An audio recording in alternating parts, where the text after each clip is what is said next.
You're listening to the Kirkintilloch Herald, a Q & Review recording service podcast, brought to you by our team of volunteers currently recording from their homes across Scotland. Whether you're listening via the BWBF online players, the telephone app, or our brand new Alexa skill, please phone us on 0141 772 3976 to feedback on what you want us to provide and improve upon. Please also join your family and friends in being our audio ambassadors and share our Facebook, Twitter and Instagram all at Q & Review. That's at symbol CUENDREVIEW.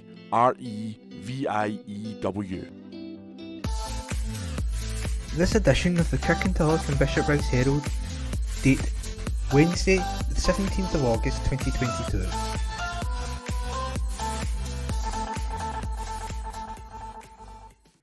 Praise for pupils. Despite disrupting to learning and teaching in challenging circumstances over the last 2 years, pupils from East Dunbartonshire's 8 secondary schools have received strong SQA exam results this week. Across the year groups, there has been high attainment, with many pupils gaining top marks in their National 5, Higher and Advanced Higher examinations, said East Dunbartonshire Council. Early analysis indicates that, overall, results in East Dunbartonshire remain strong, with the results similar to pre-pandemic levels. This is the first year since 2019 that young people have sat formal exams. Due to the extraordinary circumstances around the 2022 SQA arrangements, a new appeals process is in place. Pupils who are concerned about their grades can submit an appeal directly to the SQA if their estimated result was a grade higher than their actual result. Convener of Education, Councillor Linda Williamson, said, "Pupils have faced enormous disruption to their education over the last 2 years, but the way they responded does them great credit.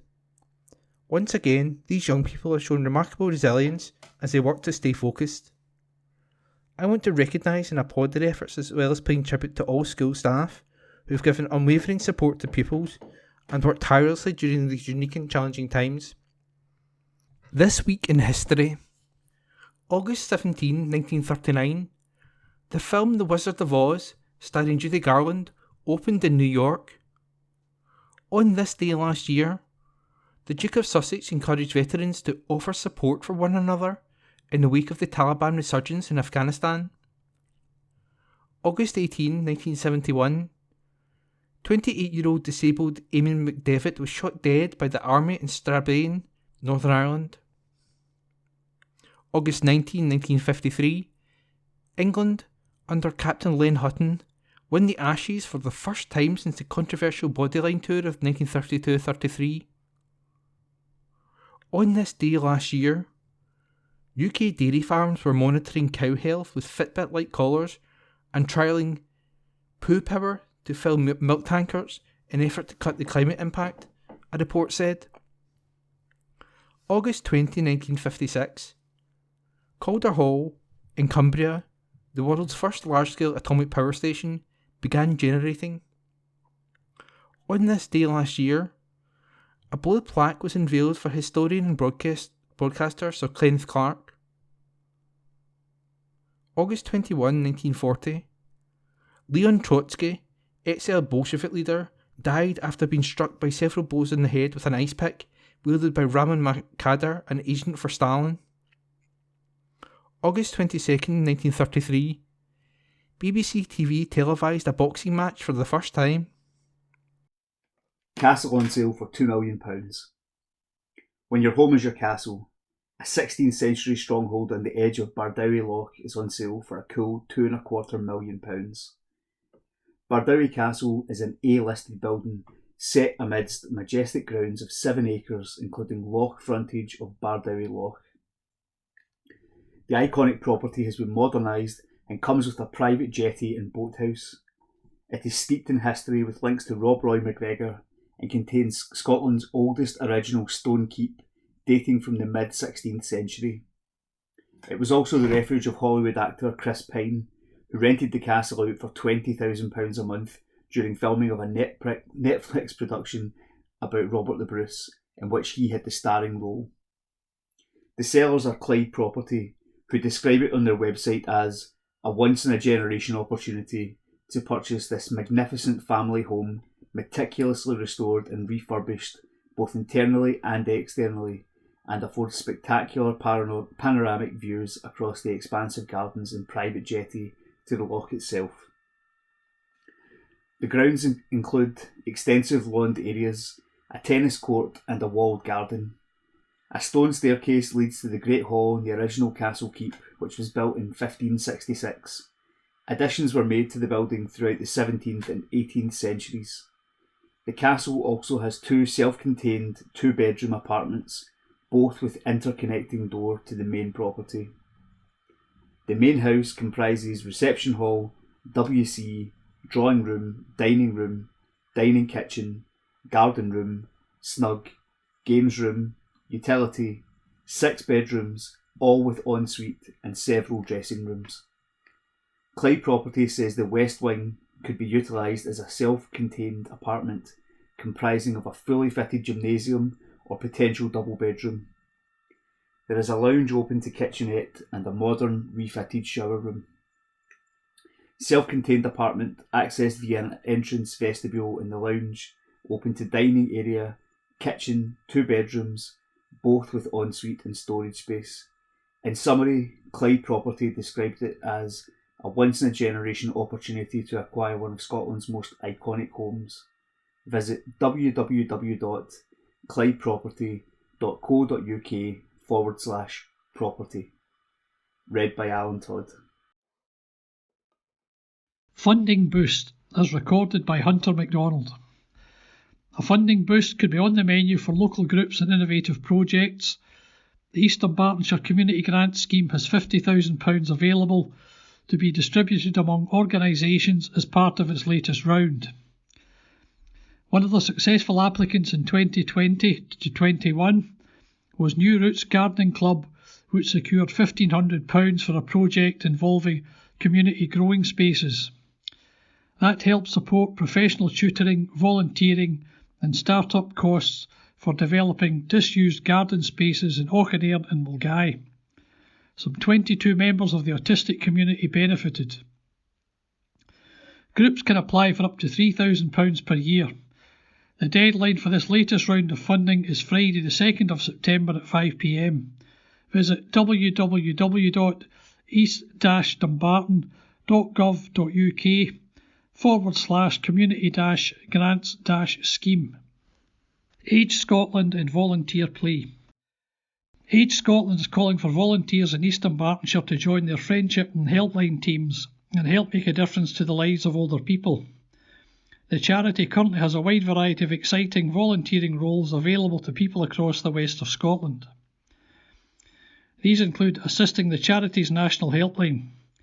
Age Scotland's free helpline provides information, friendship and advice to older people, their carers and families in Scotland through a confidential free phone number.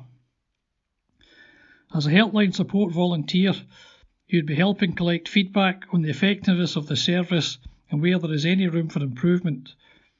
You can also become a friendship caller. The charity's friendship line is open to anyone over 50 in need of a chat or listening ear, and they also make weekly calls to those who would benefit from a regular chat. Last year, volunteers provided 2,763 friendship calls, with topics ranging from current issues and hobbies to top-tier biscuits and time travel. You can also support the older veterans community. Celebrating their 400th Circle in March this year, Age Scotland's Comradeship Circles service offers members of the ex-service community the chance to come together and engage in regular camaraderie over the phone. The service is currently looking for facilitator and technical support volunteers to ensure calls go smoothly. For more information, visit www.age.scot/volunteer or call 0333 32 32 400 or email volunteering@agescotland.org.uk. Permission for petrol station. A petrol station and convenience store in Kirkintilloch has been given permission to begin delivering goods including alcohol to customers. Shell Westermains in Glasgow Road applied for a variation on its existing licence allowing it to include alcohol in the goods available for delivery by Uber Eats. The local health and social care partnerships initially objected on the basis that the premises is located in an area of over-provision. But on revision, it was confirmed this is untrue, and the objection was withdrawn, but did emphasise the importance of age verification training for delivery drivers. Representing the applicant, Solicitor Andrew Hunter said that his client had operated with its off-sales licence, said that the Uber Eats app listed Asda and Bishopbriggs and the restaurant Stables were the only other businesses selling alcohol deliveries in the local area. He added that any driver who delivered alcohol would first need to complete training in the age verification process. Products not delivered due to this concern, they would be returned to the petrol station. Mr. Hunter added that the variation would not affect the overall status of off-sales in the area, as no additional alcohol would be made available. Police Scotland and the local licensing team had no adverse comments on the application. Following a short recess for private discussion, the licensing board approved the application. Man injured. A man was taken to hospital after a car crashed into a wall in North Glasgow. Emergency services were alerted around 7:30am on Tuesday, August the 9th, after reports of the incident on Springburn Road. Police officers and paramedics arrived at the scene, and the male driver of the vehicle was rushed to the Queen Elizabeth University Hospital. A Police Scotland spokesperson said, "We received a report of a car having crashed into a wall on Springburn Road around 7:30am on Tuesday, August the 9th, 2022. The male driver and sole occupant was taken to the Queen Elizabeth University Hospital. Recovery was arranged." Meanwhile, officers in Woodlands, Glasgow are appealing for witnesses after two men on board a motorcycle attempted to snatch bags from pedestrians on Saturday the 6th of August. Praise for food bank volunteers. Strathkelvin and Bearsden MSP Rona Mackay praised volunteers at East Dunbartonshire Food Bank during a recent visit. Due to the deepening cost of living crisis, the food bank has experienced a significant increase in demand for their services. They are looking for volunteer drivers to join the warehouse team, volunteer foodbank centre and warehouse assistants, and a computer operator/centre assistant. SNP MSP Ms Mackay said, "The amazing volunteers at food banks are working incredibly hard to support people. Some members of our community are unable to afford even the basics as a result of a decade of Tory austerity and the deepening cost of living crisis." Could you foster a pet? The Scottish SPCA is appealing to East Dunbartonshire people to consider opening their hearts and homes to an animal in need by signing up to become a foster carer for the charity. Fostering was initially piloted by the Society during the first lockdown in March 2020, when animals were unable to be rehomed. The scheme proved so successful that it was then trialled on a larger scale at the Scottish SPCA's Dunbartonshire Animal Rescue and Rehoming Centre in December 2021. Now, the fostering scheme has rolled out across the west of Scotland, and the charity is looking for even more loving foster families to care for animals. Scottish SPCA Animal Fostering Coordinator David Macbeth said, "We'd be delighted if some of Scotland's animal lovers would sign up to foster for us. We have roles fostering either dogs or cats, and we'll work with fosterers to find animals suited to their homes and level of experience. Introducing this scheme will give even more animals the chance to recuperate in a stable home environment rather than kennels. This in turn frees our kennel space up for urgent cases of animals in need. Fostering can be beneficial for animals for many reasons, whether that's taking an animal out of kennels who finds the environment too stressful, allowing an animal a quiet place to recover from medical treatment, or helping rehabilitate an animal with behavioural issues. It's incredibly rewarding for the people involved too. You're helping an animal recover from a difficult time in their life and get ready to find a new forever home." Labour in the driving seat. Labour have taken control of North Lanarkshire Council just 3 months after the SNP gained power there for the first time. The party managed to install their group leader Jim Logue at the head of the local authority, with Councillor Paul Kelly as deputy leader. Labour were helped by the defection of Michael Coyle, a representative for Airdrie South, who switched from the SNP to Labour just ahead of the crunch meeting on Thursday. The change of administration happened in the wake of former SNP leader Jordan Linden's resignation. He stepped down as both group and council head after historic allegations of sexual misconduct were made public. He had been elected leader in North Lanarkshire after the SNP won 36 seats out of 77 in the local elections in May. Councillor Logue had previously been leader of the council between 2016 and May this year. Councillor Logue said it's a privilege to be elected once more as leader. Search on for area's best gardeners. Dobbies is on the lookout for Eastern Bartonshire's best gardeners with its Not Your Average Gardener Awards launching this week. A team of celebrity gardening enthusiasts will be judging the awards, including broadcaster Joe Wiley, Dobbies Horticultural Director Marcus Isles, ITV This Morning's Daisy Payne, and Dobbies Ambassador and gardening influencer Henry Agg.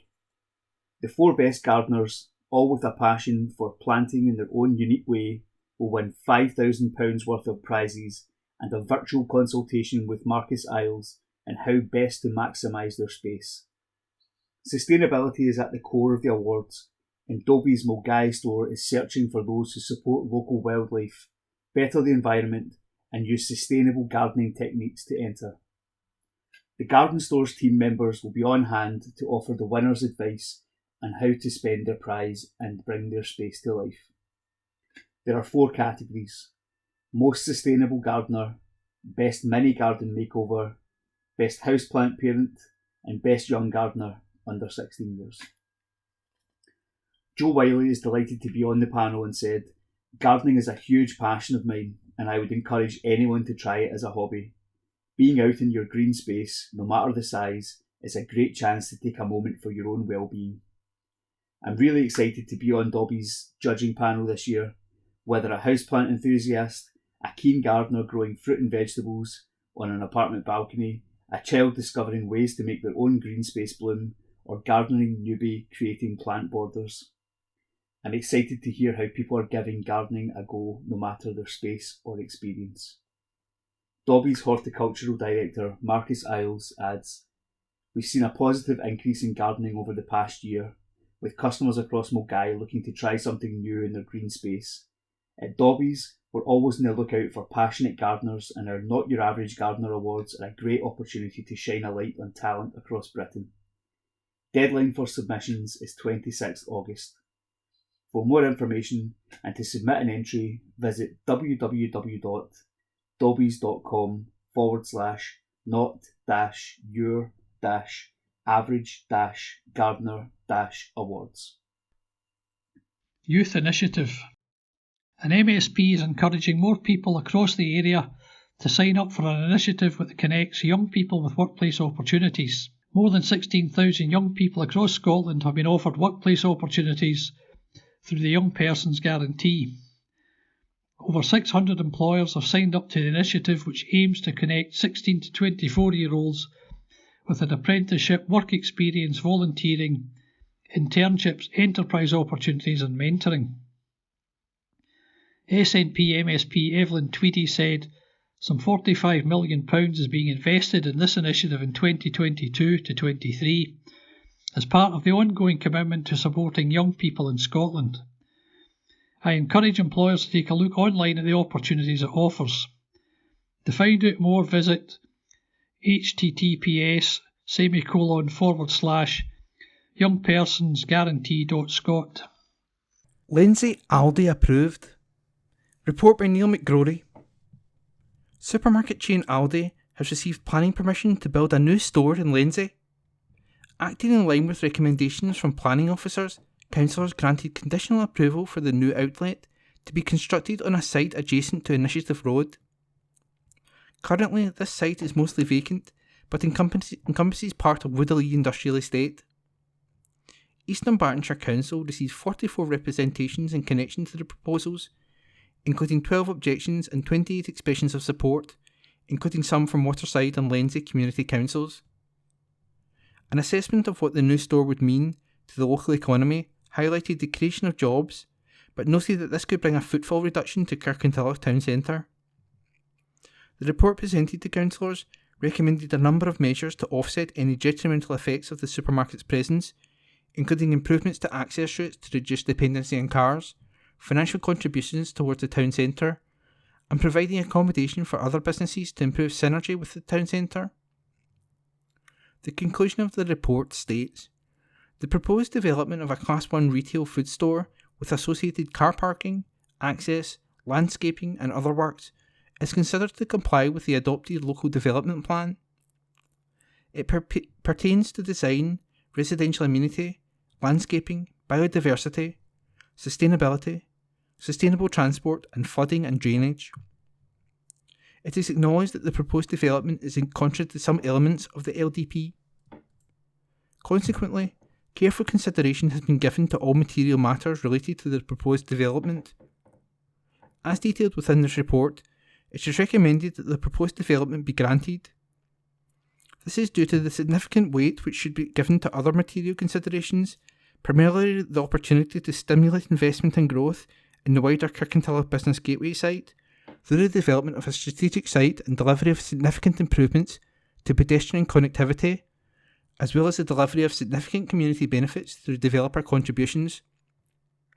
Therefore, on balance, the proposed development is considered to comply with the LDP as a whole. It is recommended that planning permission be granted subject to conditions and the conclusion of a legal agreement. With no councillors asking questions, the application was unanimously granted full planning permission subject to a list of 25 conditions. One of these states that development cannot begin until site safety has been fully investigated due to the historic mining activity in the area. Meanwhile, a former Indian takeaway in Bearsden could soon see a new lease of life if a planning application is successful. Taran Johal has applied to Eastern Bartonshire Council for permission to convert a vacant former takeaway in Kenilworth Crescent into a restaurant. The business was previously owned by Mr. Johal's late father. A Royal Homecoming, Mary's Scottish Years Explored. Report by Julie Curry. One of the most famous queens in history, Mary Stuart, lived in her homeland for just 12 years. Homecoming, The Scottish Years of Mary, Queen of Scots, tells the story of her Scottish years through the locations where events that shaped her life took place. Written by journalist and author Rosemary Goring, the book also examines the part Scotland and its tumultuous court and culture played in her downfall. Rosemary said, "Without a doubt, the roots of Mary's tragic end lie in her years as Queen of Scotland. A career that started with popular acclaim ended in tatters. To this day, a tantalising question hangs over her. Was she the author of her own misfortunes, or should Scotland bear some, or much, of the blame?" The book includes humorous childhood anecdotes, as well as the challenges Mary faced as an 18-year-old widow who had to take control of a nation riven with dissent and religious strife. Whether or not Mary Stuart emerges as blameless or guilty, she can be seen for who she really was. And that's largely thanks to Rosemary Goring's painstaking research. Much of the book is based on academic articles, biographies, letters, court records, and treasurers' accounts of the time. In these you find the details about the scraps of people's lives, explained Rosemary. Thanks to these scraps, Mary becomes not just a legendary historical figure, but a living, breathing woman who, like some of today's royals, struggled with her position in life. When Mary returned to her homeland, she was only 18, said Rosemary. Newly widowed, she came through to take up her throne, though not without hesitation. The prospect must have been daunting. This was somewhere she had not seen since she was sent for safety to France, aged 5. When she landed in Leith, early in the morning of August the 19th, 1561, she was effectively arriving in a foreign country. It was also a nation in political as well as religious turmoil. The book also explains how Mary managed to shrug off the shackles of her role, for a wee while at least. Standing at almost 6 foot tall, she would sometimes dress as a man and walk with her friends down the Royal Mile. In 1963, she bought a house in St Andrews in which she and her friends played housewife, something in her position would not normally allow. She also loved partying and staying up late at night, playing cards and dice. Unfortunately, Some rash decisions and a bad choice of second husband were to be her undoing. Rosemary said, "In hindsight, Mary's downfall looks almost inevitable, yet there was nothing predictable about any of it. She was intelligent and charismatic, and, even if she knew too little of her homeland, she had been educated in what it would be expected of her as monarch. The problem was those who taught her, her Guise uncles, were French, and the rules of the French court were very different from those in Scotland. From the start, she was out of her depth.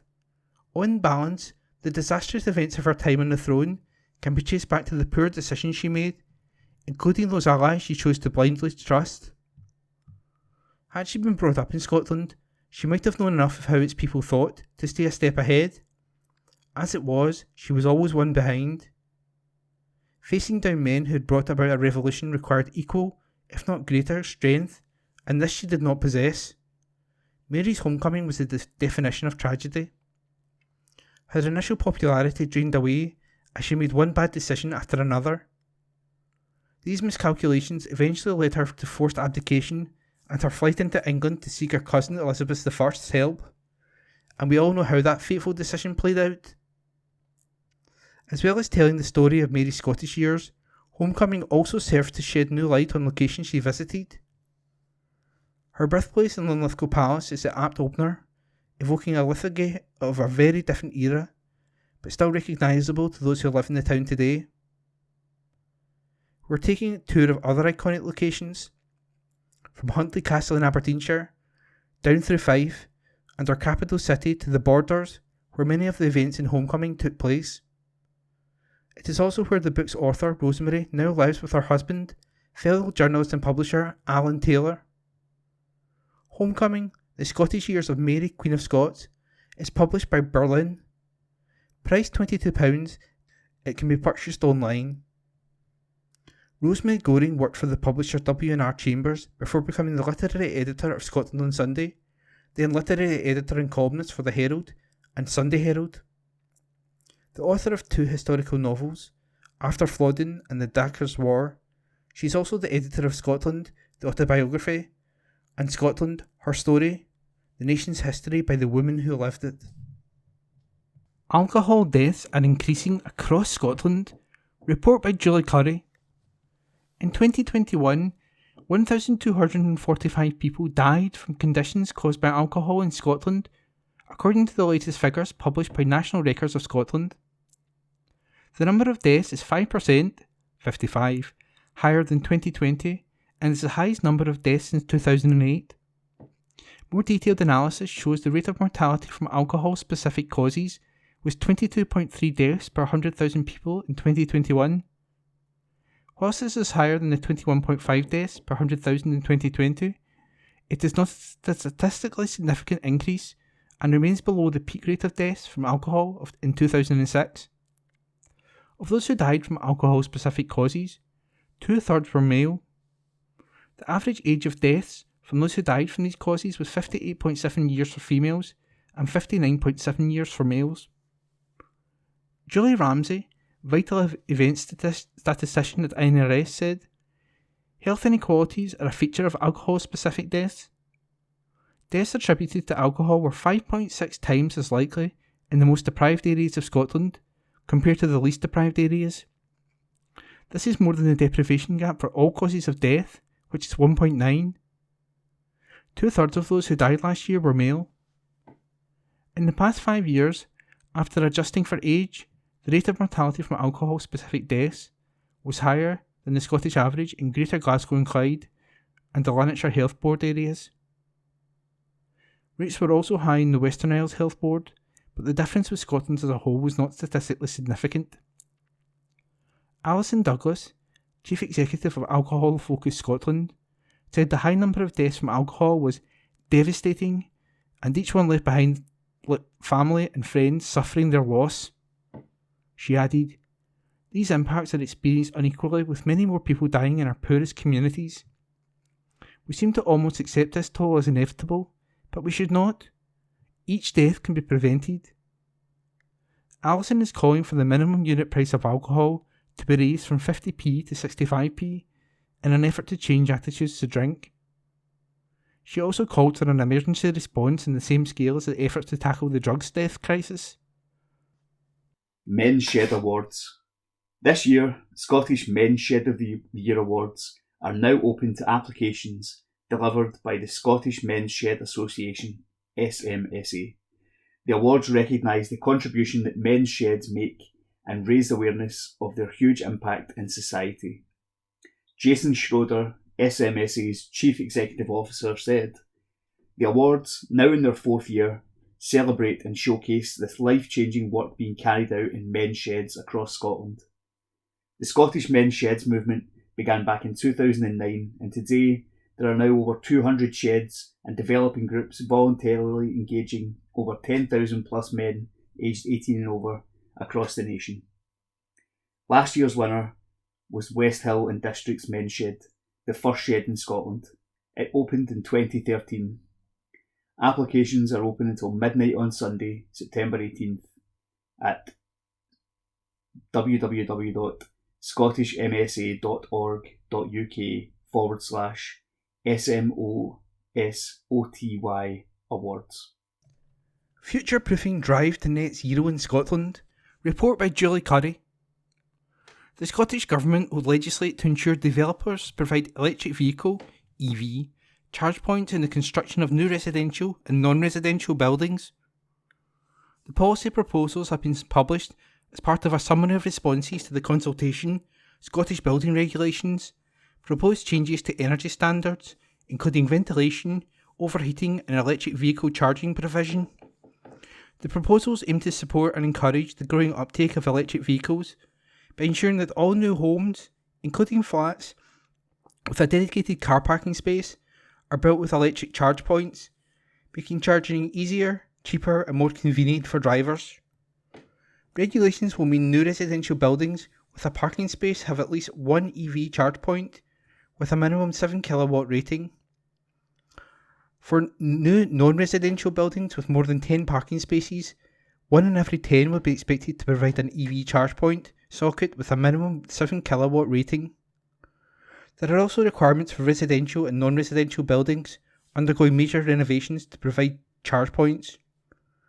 To update the Building Scotland Regulations 2004, the Scottish Government will put forward secondary legislation for Parliament consideration by the end of the year. Minister for Transport Jellicoe Roth said, "We know that it is important to make charging as easy as possible to help make the switch to EV. I'm pleased to confirm we will introduce legislation to ensure all new buildings are EV enabled. This step will help future-proof Scotland's buildings as we transition to a net zero transport system. This supports our ambition of phasing out new petrol and diesel cars and vans by 2030. We've already seen private developers delivering EV charge points as part of our new builds in Scotland. They recognise that charge points are an attractive feature. These changes will provide a minimum standard that developers will need to consider.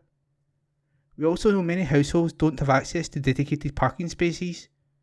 That's why earlier this year we've announced our £60 million EV infrastructure fund to ensure that all households across Scotland can be confident that EV charging will be local and accessible."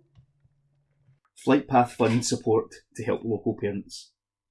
Glasgow Airport's Flight Path Fund has awarded £1,000 to support the work of Breastfeeding Support Scotland in East Dunbartonshire. The funds awarded will be used by a local community group to help train 4 of its current volunteers to become breastfeeding counsellors and gain Protecting Vulnerable Group (PVG) scheme membership. Part of the awards will also help the group to introduce antenatal breastfeeding information sessions later this year.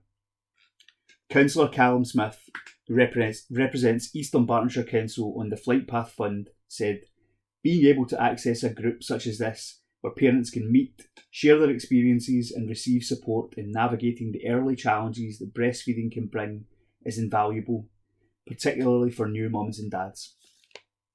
Groups such as this couldn't meet face-to-face during the pandemic, so it was great to see that Breastfeeding Support Scotland in Milngavie was one of the first to restart in-person sessions and is now looking to expand its important services further.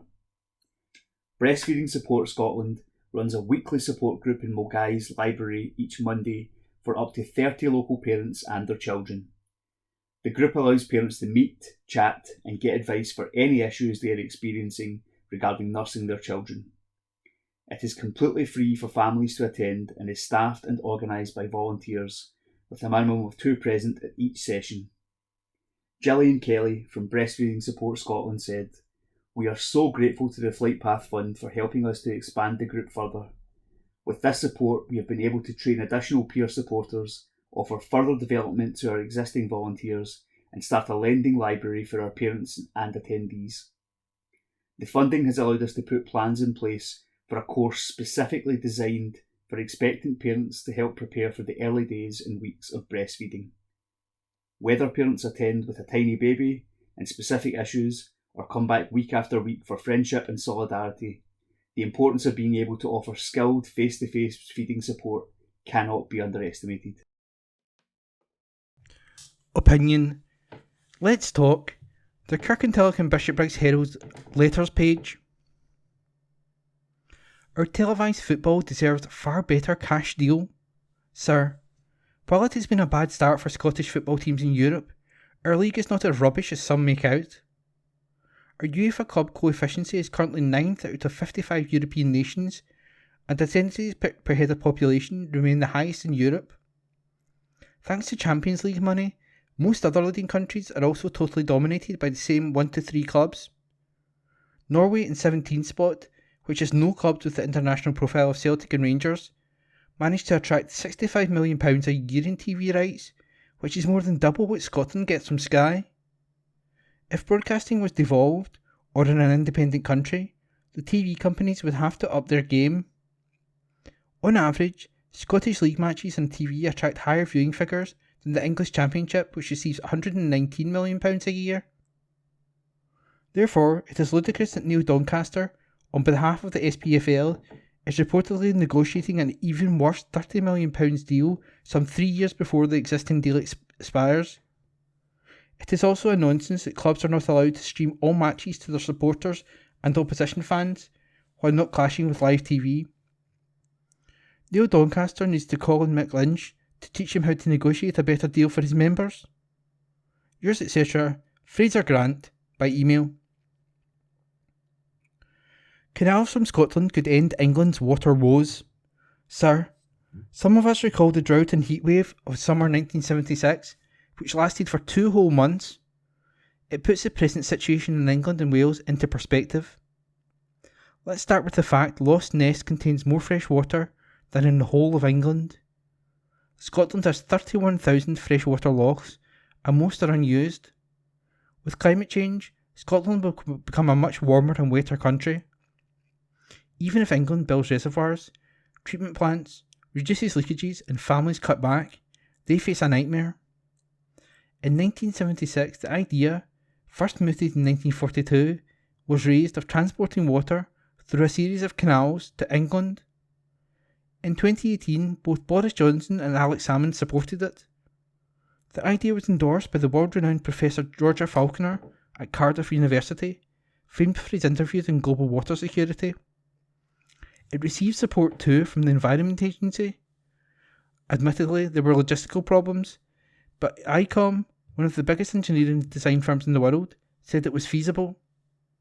Until the current calamity, the idea was in abeyance, with the Scottish Government promoting Scotland as a hydro nation, i.e. giving international support to other countries sharing academic expertise in water governance and water management technology.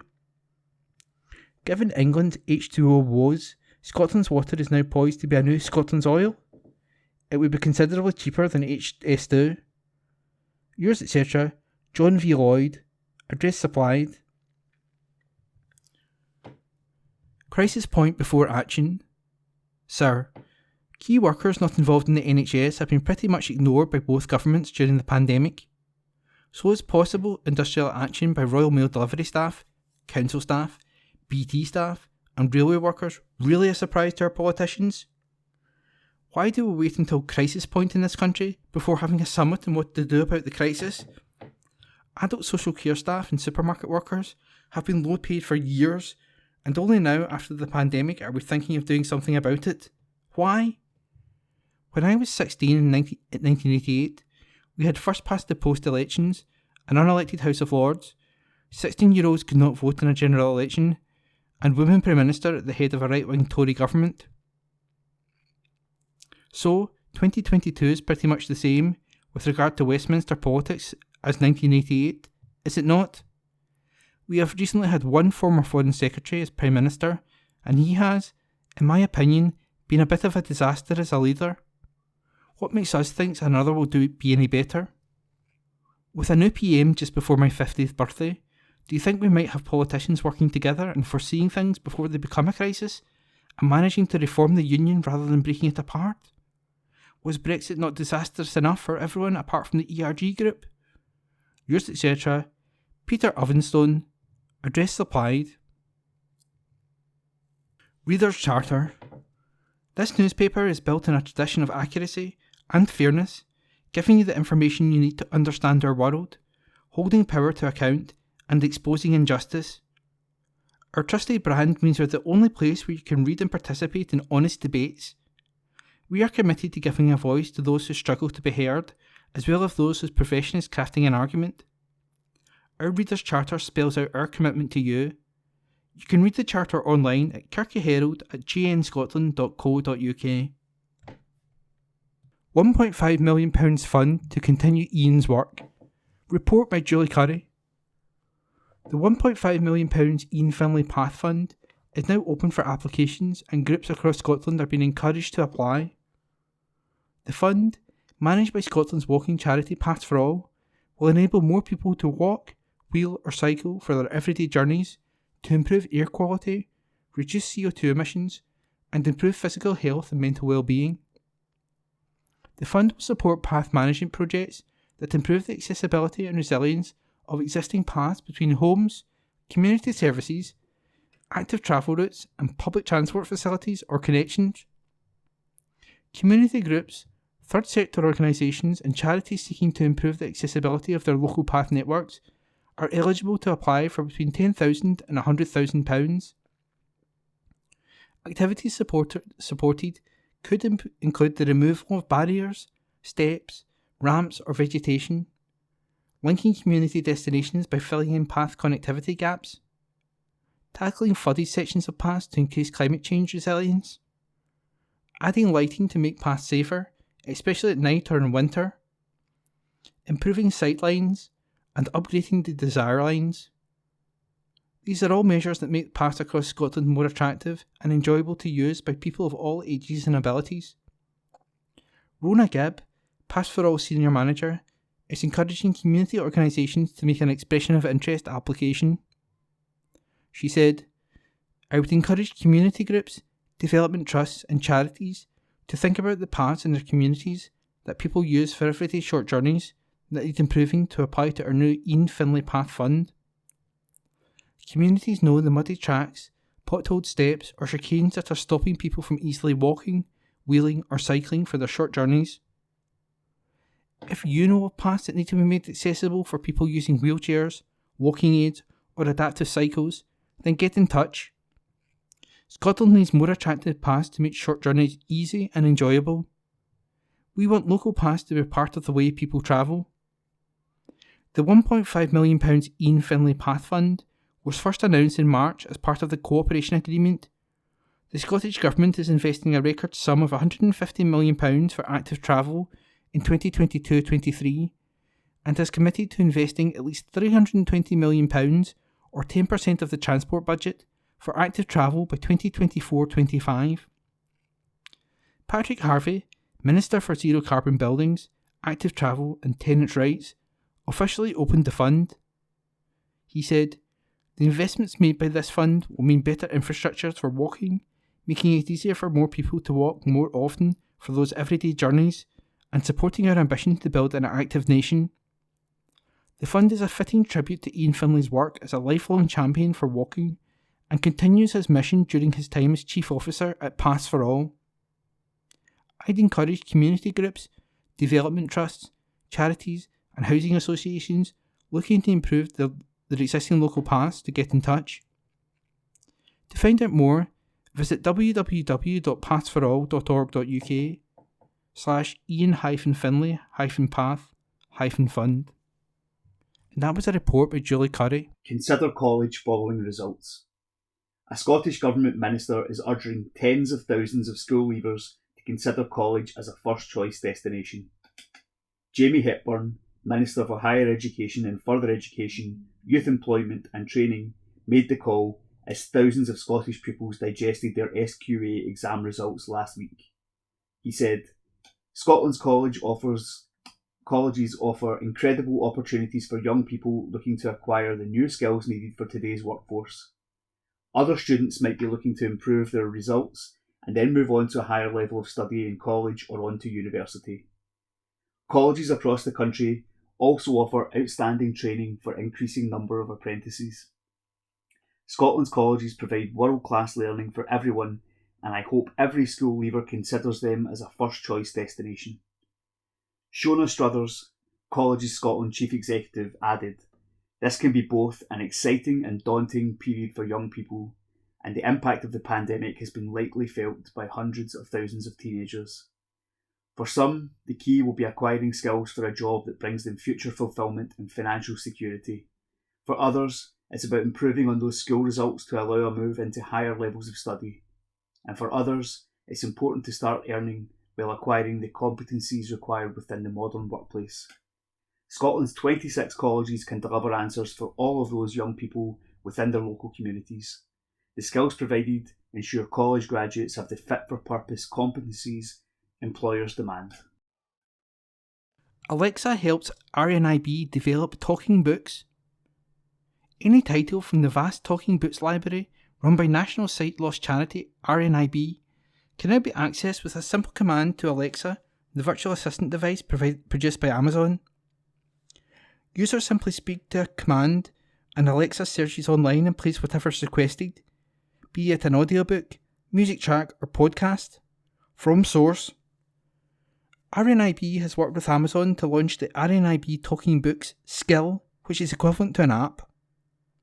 Users simply download this to access any of the 37,500 titles in RNIB's audio library and have it read to them by simply saying, Alexa, open RNIB Talking Books, and then choosing a title.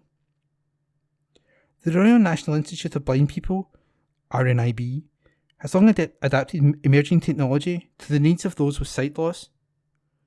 Its Talking Books library, the largest in Europe, began with Agatha Christie's The Murder of Roger Ackroyd in 1935, recorded on a set of large, long-playing records. From analogue to digital, RNIB evolved the technology through tape reels, cassettes, CDs, memory sticks, downloads, and now simple voice commands to Alexa. Ken Reid, 63, was invited to participate in the beta testing of the skill. He said, For most of my life with sight loss, reading has been a tactile experience. Either I have to grab my braille reader or use my audio player and sit with a series of buttons in front of me. With the RNIB Talking Book skill, I can sit back and relax with my hands free for drinking a cup of tea and biscuit while still listening to my current book. To find out more about the charity services and its new skill, visit www.rnib.org.uk. Memory Walk for Alzheimer's. People across the country are being asked to sign up to Alzheimer's Scotland's Memory Walk this year to raise funds and vital awareness of dementia in Scotland. Scotland's Memory Walk takes place on the weekend of September 16th to 18th, and similar to last year, a fundraising platform has been launched to ensure people taking part can feel connected and share their experiences. The idea behind Scotland's Memory Walk is simple. It's your walk, your way. Participants can choose somewhere with a special meaning for them at a time that suits them over the weekend. And with so many stunning spaces across the country to choose from, you can enjoy some wonderful moments together. The distance doesn't matter, whether it's 1 kilometre, 5 kilometre, 500 kilometres, or even a lap of the garden. Best of all, it's free of charge for everyone who takes part, although everyone is encouraged to raise as much as they can. Participants will have the option to create a team with friends, family or colleagues and fundraise via their own personal Memory Walk page. This year, Scotland's Memory Walk will be over 3 days, with the Friday giving workplaces the opportunity to pull together. Every penny raised as a result of Scotland's Memory Walk will go directly towards the support Alzheimer's Scotland offers across the country, including its 24-hour free phone dementia helpline on 0808 808 3000. Kirsty Stewart, Alzheimer's Scotland Engagement Lead, said, "I am delighted to be welcoming back our annual Memory Walk. Now in its 5th year, it is a great opportunity to connect, celebrate, raise awareness, remember loved ones, and show support for people living with dementia, their family members, and carers. It's only with the help of our incredible supporters that we can continue to be there for people living with dementia and their families. This event always brings with it a sense of hope, reinvigoration, and community. I look forward to seeing regular supporters and hopefully a few new faces too. Together, we can make sure nobody faces dementia alone. To sign up, visit www.memorywalk.altscot.org. Delays cost NHS £400,000 every day. Age Scotland is calling for urgent action to tackle the new social care crisis after new figures revealed that the number of older people being kept in hospital because of lack of community care remains unacceptably high. Public Health Scotland figures showed the number of people affected by delayed discharge is higher than pre-pandemic levels, with 1,671 cases in June. Some 50,340 days were spent in hospital by people whose discharge was delayed in June, an increase of 36% compared with June 2021, 37,136. The average stay increased to 23 days in June from 21 in May. The charity's estimate this is costing the NHS more than £400,000 a day. Brian Sloan, Age Scotland Chief Executive, said, "Too many people are spending far too long in hospital. The impact that this has on their health and long-term independence is extraordinarily negative." District News, General. Holyrood View, Out and About with Our Local Heroes, by Rona Mackay, MSP. One of the best parts of the Scottish Parliament's summer recess is getting out and about to meet constituents. We have some wonderful community initiatives in the area. I had the pleasure last week of being invited to speak at the 10th anniversary celebrations of GRACE, Group Recovery Aftercare Community Enterprise. The Eastern Bartonshire charity was set up in 2012 by Kirkintilloch man Robert Smith, who has worked tirelessly to provide a safe space to support anyone who has suffered from trauma. We all have ups and downs in life, and most of us as friends and family we can rely on to help us cope, but not everyone is so fortunate. The ethos of GRACE is to offer help to anyone who is going through an ordeal, whether addiction, homelessness or social isolation. It's fantastic to see Robert and his team clock up a decade of support and service. They truly are local heroes. Another group of local heroes I had the privilege to meet recently are the volunteers at Eastern Bartonshire Food Bank. The cost of living crisis is deepening. Coupled with more than 10 years of cruel Tory austerity, many residents in my constituency beyond are struggling to make ends meet. As a result, the local food bank has experienced a significant rise in demand for their services. The Scottish Government is doing all it can to help mitigate soaring food, energy and housing costs, but key powers and resources are held by the UK Government. It's shocking to have food banks here in the first place, but they have nothing but praise for the dedicated volunteers who pull out all the stops to help people unable to afford even the basic necessities. On a positive note, I was delighted to hear of the strong performance of local pupils in the SQA exams after the huge disruption caused by COVID over the past 2 years. And with 95.5% of pupils across Eastern Bartonshire in a positive destination within 9 months of leaving school last year, all credit must be given to them for overcoming the challenges and their hard work and all those who have supported them. Costs of living for students. Edinburgh is the most expensive place in the UK for students to live, according to the Royal Bank of Scotland's Student Living Index. The index takes account of student spending and income to calculate a score for university towns and cities across the UK. This year has shown that household bills have more than doubled for students, with an average cost of £56.45 per month, with supermarket spending accounting for the single biggest monthly outlay at £76.29 each month. Edinburgh has the highest cost of student living. Students in the Scottish capital have a monthly term time income of £934, the lowest of all the cities ranked, while the total monthly spending is £949. Edinburgh students are the least likely to combine studying and working during the academic term. In contrast, Cardiff tops the list of UK cities for the best value for money. Below average rent prices, combined with higher than average term time incomes, contributed to Cardiff being named the most affordable student city. Term time income for Cardiff student averages at £2,241.65 and is the fifth highest of all the cities surveyed. They spent an average of £1,041 in total, the fourth lowest of all the cities in the Student Living Index. Oxford is now the most expensive place for a pint, with students expected to pay £5.50 per drink, closely followed by London with an expected cost of £4.90, in comparison to Durham, where students can expect to pay just £3.20 and Coventry at £3.40. Students studying in London and Manchester were the most likely to rely on parents or family for income. When it came to budgeting, over a third, 35%, of students have found themselves running out of money by the end of the term. Laura Behan, head of Royal Bank Student Accounts, said, "With the cost of living increasing, especially as we look forward to the start of the new university year in September, it is vital that students properly manage their finances." Garden bugs. As the weather warms up, your garden becomes alive with all kinds of insects, but not all of them are your enemies. Quite the opposite, most of them are completely harmless and even beneficial, as they eat the pests that feed on your plants and crops. Chris Bonnet from gardeningexpress.co.uk said, "Encouraging the right type of bugs to take residence in your garden provides a long-term pest control solution, which is a good alternative to using chemical pesticides. This will allow you to grow your plants and vegetables organically. It's good for the environment, and it also keeps the garden maintenance costs down.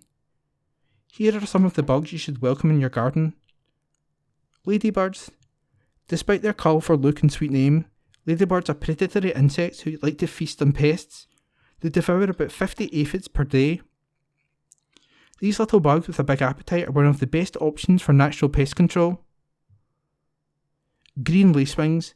Similar to ladybirds, lacewings enjoy munching on aphids, especially black flies, who are very damaging to your vegetable plot. Lacewing larvae are especially useful because they can consume up to 200 aphids per week. Ground beetles. Ground beetles are good for getting rid of soft-bodied pests like snails and slugs. On top of that, they also feed on weed seeds, making them your best pals if you're struggling with removing weeds from your garden. Spiders.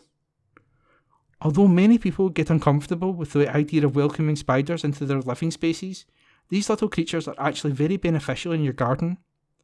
Spiders are not picky when it comes to their diet, so they will eat a variety of insects and are not interested in your vegetable crops. Butterflies. Butterflies are one of the most important pollinators, which means that they help plants to reproduce. They also attract other beneficial insects to the garden. Bees.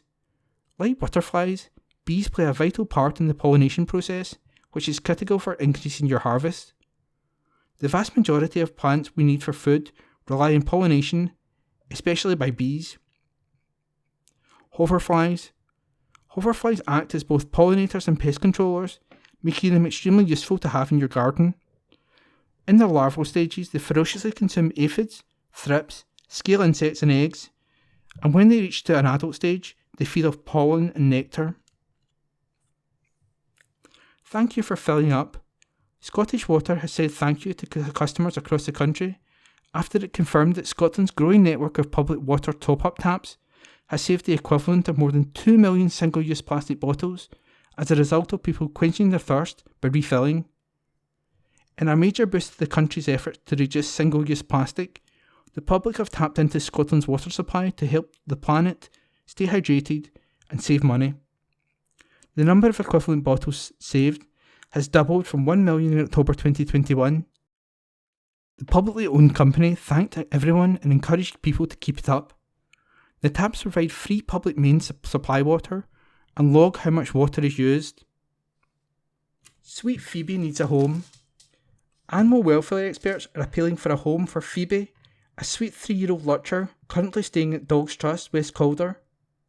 Phoebe is a gentle girl who enjoys life's simple pleasures.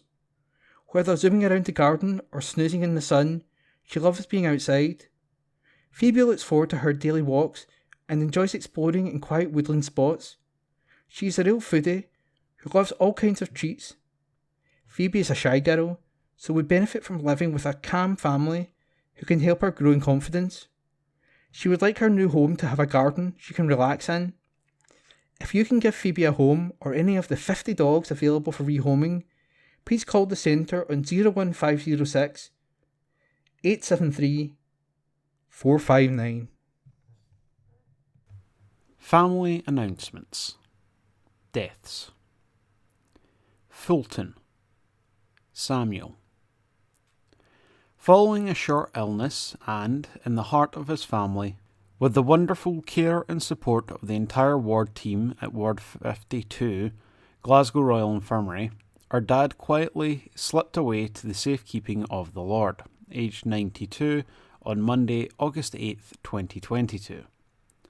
The loving husband of late Rita and dad to Mary, Anne, Samuel and Margaret, cherished granddad to Billy, Paula, Marguerite, John, Edward, Gillian and Alison, great-granddad and great-great-granddad, father-in-law, brother, brother-in-law, uncle and friend to many. Fortified by the rites of the Holy Church, reception and vigil, St. Mackin's RC Church, Chapel Street, Lennoxtown, G66 7DE, on Thursday, August 18th at 6 p.m. Requiem Mass on Friday, August 19th at 10 a.m. Funeral thereafter to Campsie Burial Ground, arriving approximately 11 a.m.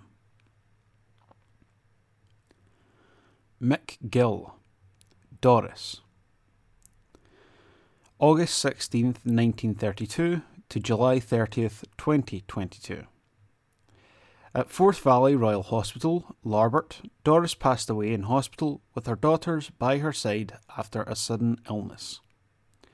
A long-time resident of Lindsay, Doris lived a full life as a wife, mother, grandmother, sister, aunt, colleague and friend. She loved her bright, active and independent life right to the very end, and will be sorely missed by everyone whose life she enriched with her warmth, humour, kindness and charm. Those who wish to honour Doris's life are welcome to join the family at a service at 11:30 a.m.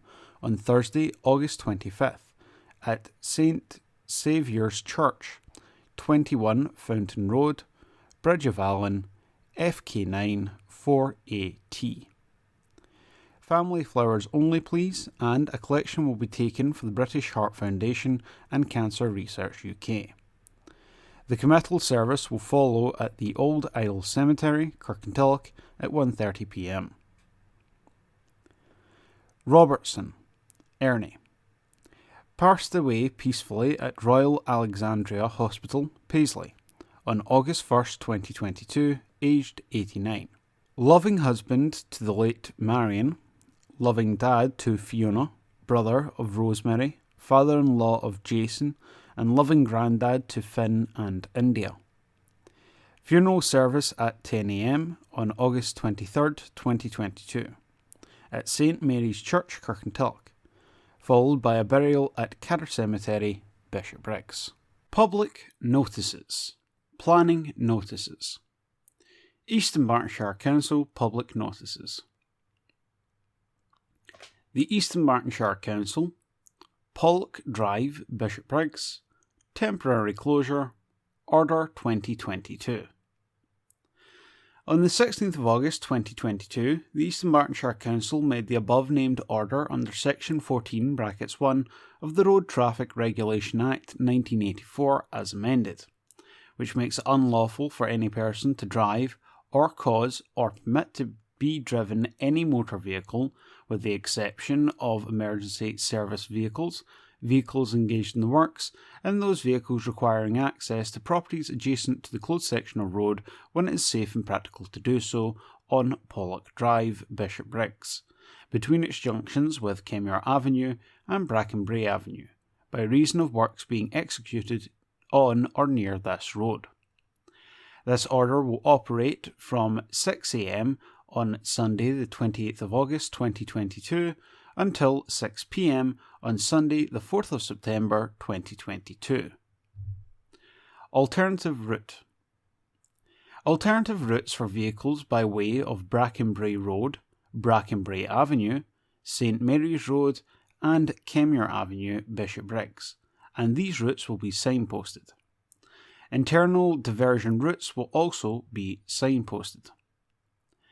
SGD, Karen Donnelly, Chief Solicitor and Monitoring Officer, Legal Services, Eastern Bartonshire Council Headquarters, 12 Strathkelvin Place, Kirkintilloch, G66 1TJ. Civic Government Scotland Act 1982. Application for Temporary Public Entertainment Licence. The undernoted has applied for the grant of a temporary public entertainment licence in the terms of the above Act. Name and address of applicant. The Committee of Lindsay Rugby Football Club, 15 Viewfield Avenue, Lindsay, G66 4RB. Day-to-day Manager, Graham Wilson, 37 Newton Road, Lindsay, G66 5LS. Type of entertainment. Family fireworks event with children's fairground and DJ in the clubhouse. Dates and times of operation. 6 p.m. on Friday the 4th of November 2022 until 1 a.m. on Saturday the 5th of November 2022. Any objections or representations in terms of paragraph 3 (1) of Schedule 1 of the Act should be logged with the undernoted no later than 28 days from the publication date of the newspaper in which this advertisement appears. Deputy Chief Executive, Education, People and Business, Eastern Bartonshire Council, 12 Strathkelvin Place, Kirkintilloch, G66 1TJ. Members' surgeries. Councillors' arrangements for interviewing residents. Ward 5, Bishopbriggs South, Gordon Low. 20th of August 2022, Bishopbriggs Academy, 10 a.m. till 10:45 a.m.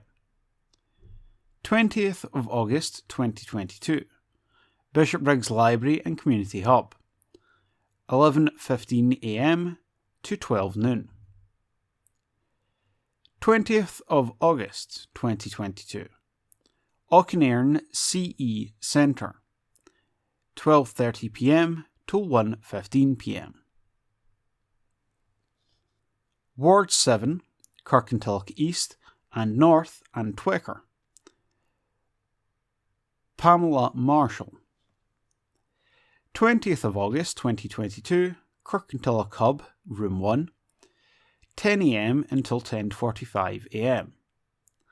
20th of August 2022, Hillhead Community Centre, Room 2, 11:15 a.m. until 12 noon. 20th of August 2022, Twecker Healthy Living and Enterprise Centre, 12:15 p.m. until 1 p.m. Ward 7, Kirkintilloch East and North and Twecker, Stuart MacDonald. 17th of August 2022, Twicker Healthy Living Centre, 5:30pm till 6pm. 17th of August 2022, Hillhead Community Centre, 6:15pm till 6:45pm. Ward 7, Kirkintilloch East and North and Twicker, Susan Murray.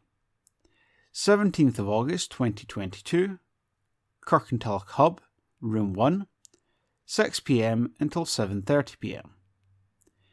Between surgeries, counsellors can be contacted at the Members Support Unit on 0300 12345 10. Again, that's 0300 12345 10.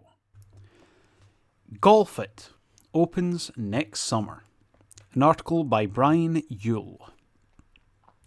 The RNA have revealed the name of its brand new golf concept that will open in Glasgow next summer.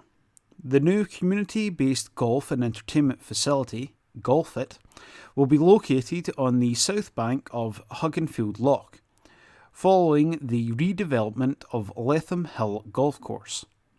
The new facility will feature a range of introductory golf formats, including a twist on pitch and putt, adventure golf, and community putting greens, plus a double-decker floodlight driving range and a new-look 9-hole course for all the family to play.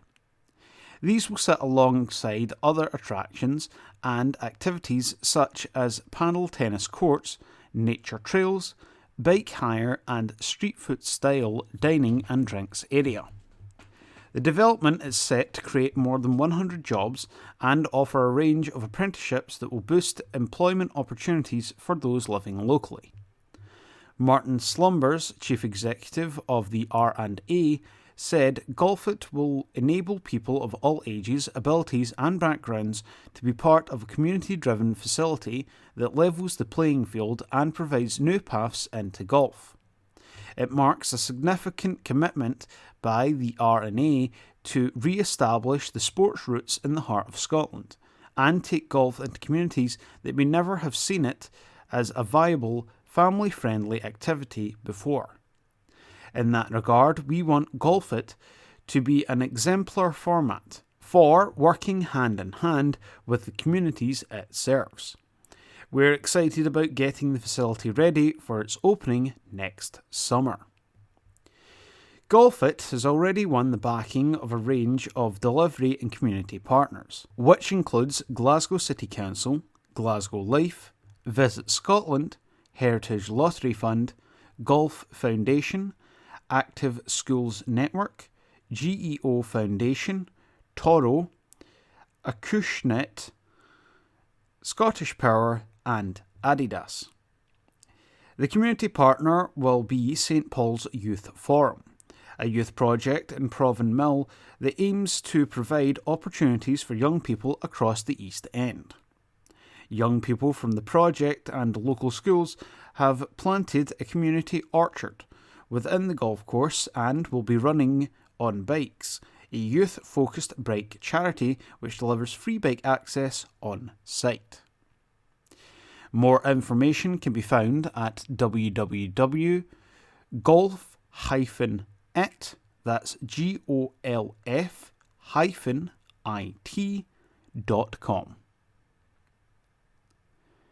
That article written by Brian Yule. Rob Roy are top of the table. Kirkintilloch Rob Roy sit atop the WOSFL Premier Division after a 5-1 win away to Largs Thistle on Saturday. Manager Stuart Maxwell said, "Obviously we are delighted with the result. I don't think many teams will go to Largs and score 5.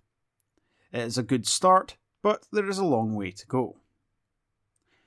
Rob Roy travelled to EOSFL Division 1 leaders Lune Carty in the South Challenge Cup on Saturday.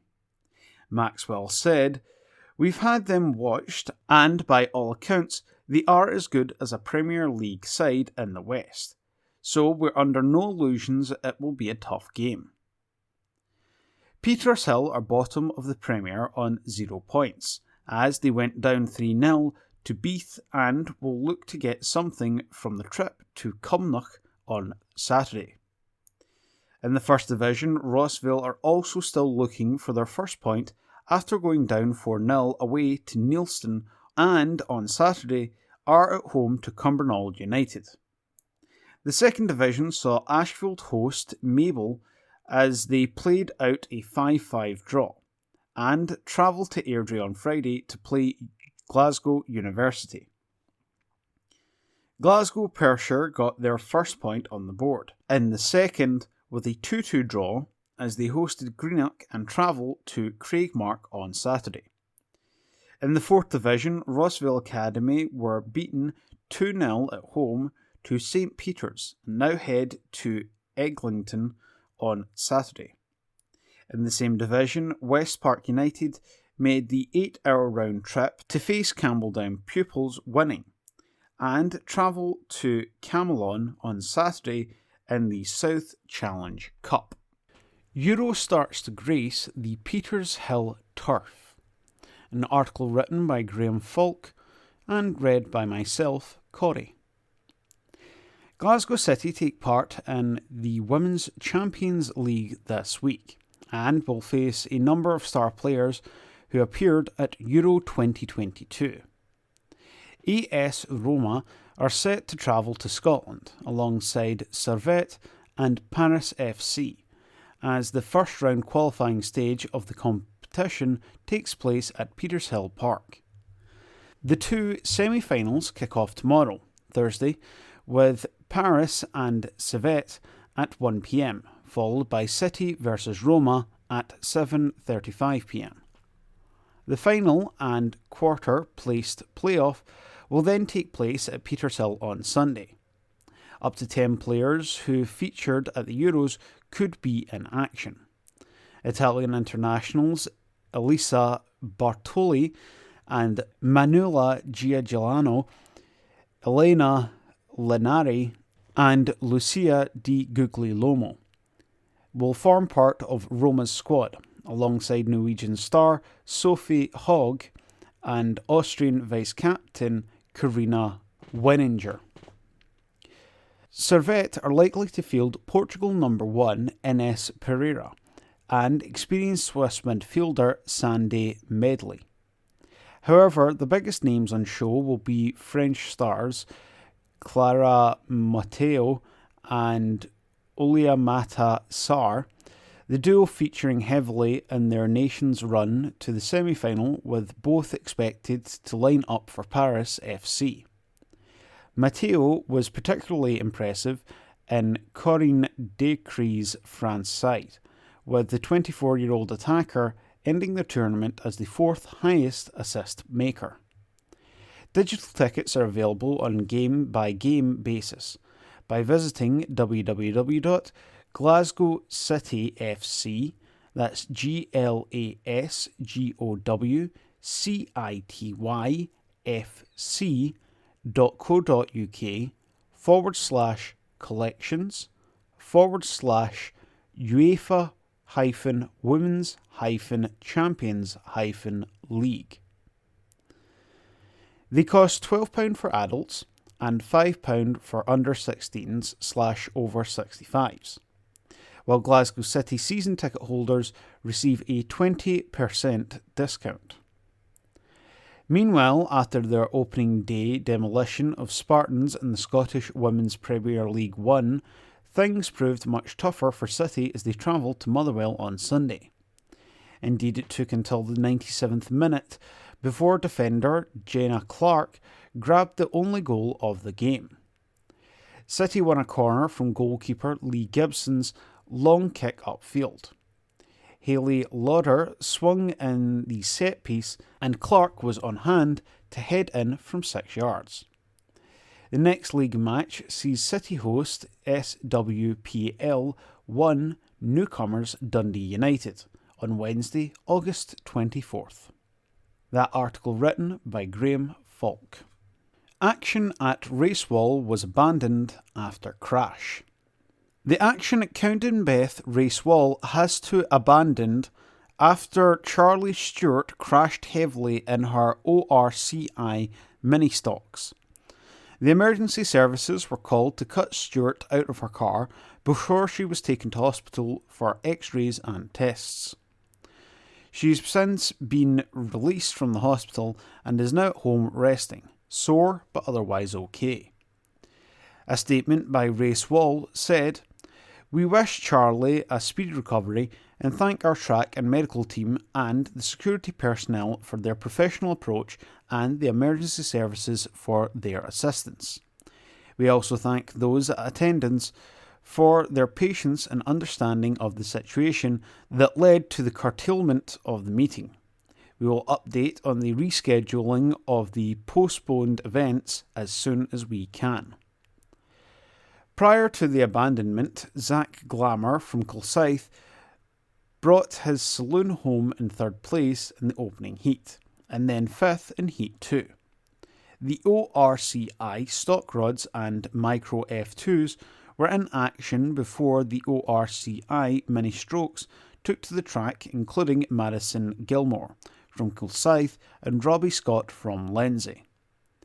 Rachel Kidd won the opening heat, with Scott coming home in 7th place, whilst in Heat 2, Robbie Armit won from Scott, with Glamour in 7th place.